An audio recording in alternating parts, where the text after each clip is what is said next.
just state your name, please? Doug Smith. All right, and you are a karate sensei. Yeah, I'm a sensei, fifth degree black belt in the martial arts. My background is jiu-jitsu, boxing and kickboxing, and a little bit of Muay Thai. All right. Okay, so question one.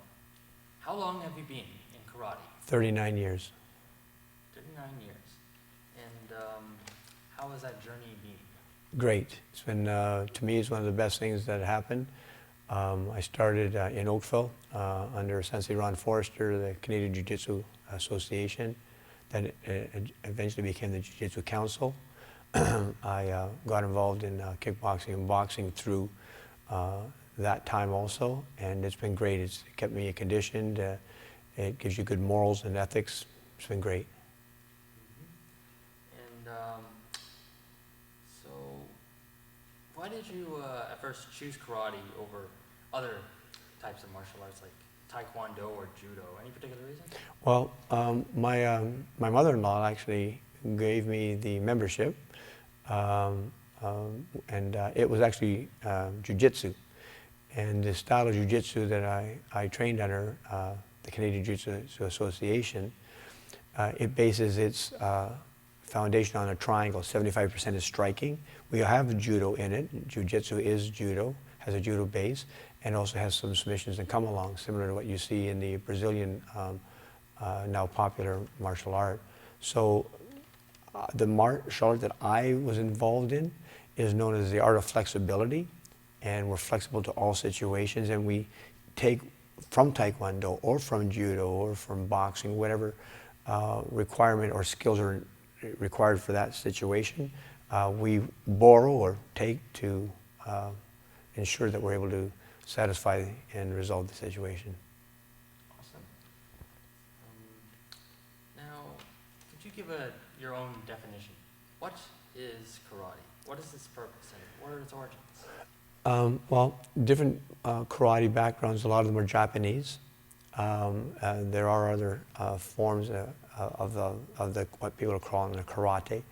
The karate basically is a open hand, non-weapon, traditionally martial art, and that it is to protect yourself for self-defense, and it teaches you how to protect yourself, submit your opponent, larger or smaller, depending upon the situation, one or more attackers, and in some cases that martial art also has weapons. It could be where you're using a bow, similar to what's behind us, but on the street it may be a cane or it may be a branch.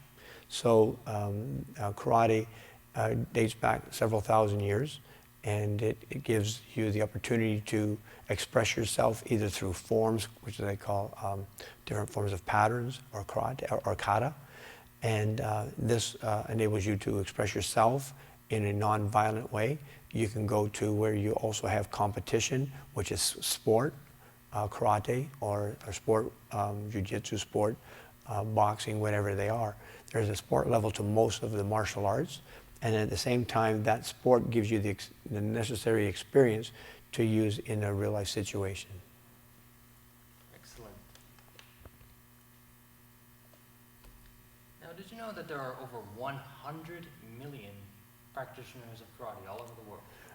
Didn't know, but I wouldn't. I realize that the demographic state, there's 3 to 5% of the population have or are involved in the martial arts, and there's just so many kind. You know, the Chinese have different types of kung fu's or martial arts.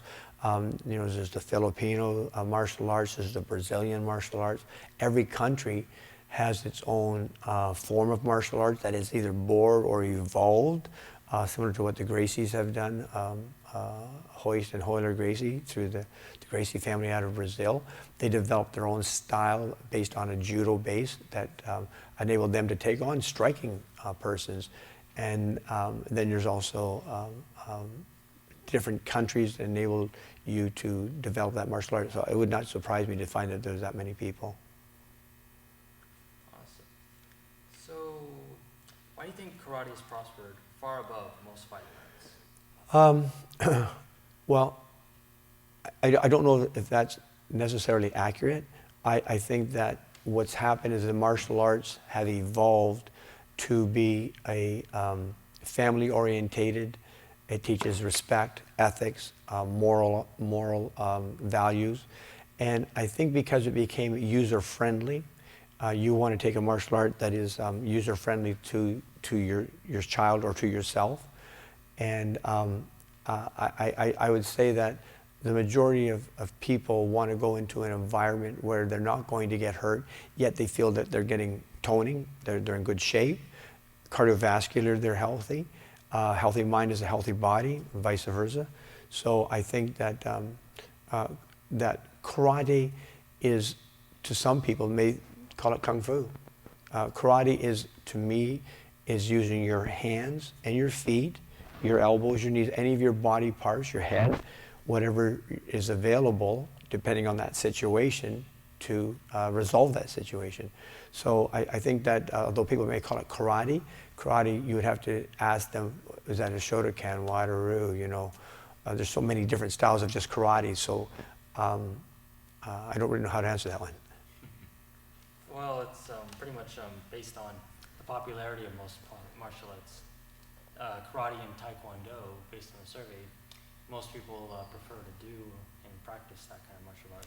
Correct. It's not invasive in the sense that you know, karate and Taekwondo. Taekwondo has two styles of fighting, and Taekwondo is mostly a leg kicking Korean-based martial art.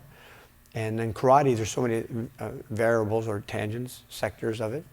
And so that, you know, there's some very, very good schools in the Hamilton area. There's probably, I bet you, 70 martial arts schools teaching different variety of karate.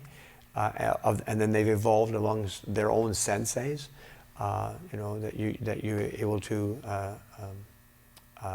develop. And so karate has changed a lot. It used to be very traditional. When I started, and some of my friends, there was many times that you take different types of kung fu and you stood in that same position for 3 hours, for months. So you never learned anything other than a rising block or reverse punch, and you just stood in a horse stance for hours just to develop the muscle strength. It's changed a lot because the people don't have the mindset or the patience for that. So now it's become more user-friendly and more of a sport than a self-defense in that case. This school and the schools that I work with more are into where they will teach the karate form turns into a self-defense and or a opportunity to become full contact or contact sport, either through tournaments and or through the professional arena. Excellent. Now, cover those two. I think one last question. Sure. Now, what do you think of how martial arts are portrayed nowadays through the media? Is it good or bad? Like stuff like the UFC or the Karate Kid. Yeah. What is your opinion on that? Two different ideas. The Karate Kid was a movie based upon someone learning to get self-confidence and develop a way of life and to stop himself from being picked on and bullying. You know, absolutely. The martial arts will enable people to feel confident. Whether it's accurate or not, they feel more confident, and that at least presents themselves in a different light to themselves and to their friends. The UFC is a very small arena. Millions of people watch it like they do boxing, and as they would do Muay Thai, or in the older days it would be the World Full Contact. There's different sectors of that. And those, WKA was one, the World Karate Association. And so what happens is that you've got professional, but of that, of all the martial art people that you talked about, the 100 million people or whatever it is, less, I would say, based on my professional career, and I was a professional fighter, and I know, and I trained professional fighters in boxing and kickboxing and different sports, even MMA. And you're less than 1%. Most people do not want to get hurt and do not like the hurt and don't have the mindset. The UFC right now, even in my personal opinion, is not really as bad as what it may look. The referees are educated, and if you had 20 fights in boxing and you lost a lot of those fights, your career could be ended, especially if it was like 20-0. But in MMA, UFC, you could have a 10-10 record because you've been submitted. You may get cut more in the UFC fights, but you're not taking the damage as much as in my personal opinion, as you would in a Muay Thai fight, in a kickboxing fight, or in a boxing fight. I think there's a great career. I think it's entertaining, and it goes back to your roots of what we are. Most humans enjoy gladiatorial sports, and that's why the sports that like Muay Thai and MMA exist, and boxing, and have a place in the public sector. Excellent. Now, one tiny last thing. Sure. How much do you enjoy it all? Do I enjoy it? I love it. It's my. I don't drink. I don't do drugs. This is my drug, I guess. There's nothing better than coming out and like tonight, working out with some of the young kids, and you let them work out with you. They get to hit you and play. It builds them confidence. I have a joke I play with the kids. I always go, dead meat. And I got young kids, their parents look sometimes, and they'll be like 5 years old. They go, hey, Sensei, we're going to play dead meat tonight. And you see this little spark in their eye, and it's good, clean fun. Teaches them balance. It's safe. It's in a very safe environment. You're not going to get injured. It's great. It gives me great satisfaction to watch someone come along and learn. We teach biomechanic principles, which will translate into any sport that they do. And I think overall that everybody should take some form of martial art so that they understand, what it really is, build themselves some self-confidence, and understand that it's really not a rock'em sock'em beat 'em up sport. Even the full contact sport, it's not rock'em sock'em. Very soon do you see one punch knockouts. So I think that I love it. I've been doing it, like I said, for almost 39 years. And there's nothing better I enjoy. It keeps me physically fit. I'm 60 years old. I can still sit down and do 500 sit-ups and push-ups. So, it's nice to be able to marry the kids sometimes. So that's it. Excellent. Thank you. You're welcome.